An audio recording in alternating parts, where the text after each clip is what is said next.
All Parties Hurriyat Conference has strongly condemned the termination of Kashmiri government employees by BJP-led Hindutva regime. APHC leaders Ghulam Muhammad Khan Sopori, Bashir Andrabi, Khawaja Firdous, Saleem Zargar, Zamrooda Habib, Yasmeen Raja, Fahreeda Behanji, Dr. Musaib, Jammu and Kashmir Muslim League and Democratic Freedom Party in their separate statements in Srinagar protested the ongoing dismissal spree unleashed by the Modi regime, saying that the termination of Kashmiri employees in their own homeland is the worst approach. Memories of humiliating defeat suffered by Indian Air Force at the hands of Pakistan Air Force will remain fresh in the minds of Hindutva rulers in India, as even the incident completed 4 whole years today.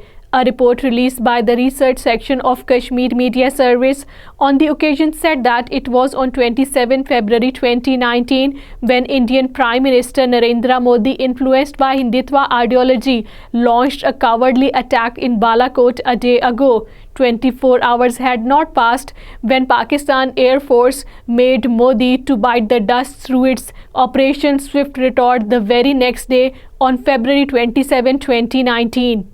Grand Mufti Nasirul Islam has said the situation in the occupied territory seems to be going back to 1990s, as Modi regime has failed to protect the minority community despite tall claims of normalcy. Mufti Nasirul Islam, in a statement issued in Srinagar while mentioning the killing of a bank guard in Pulwama by unknown gunmen, asked whether it was New Delhi that was trying to create the situation like it was in the 1990s.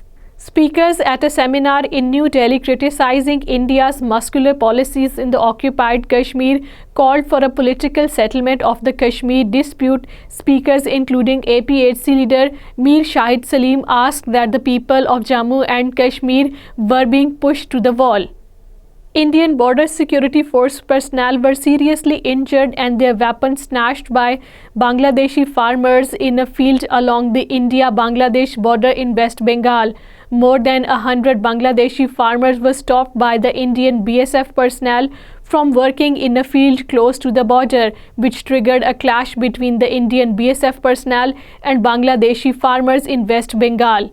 Body of a youth was found under mysterious circumstances in South Kashmir's Kulgam district.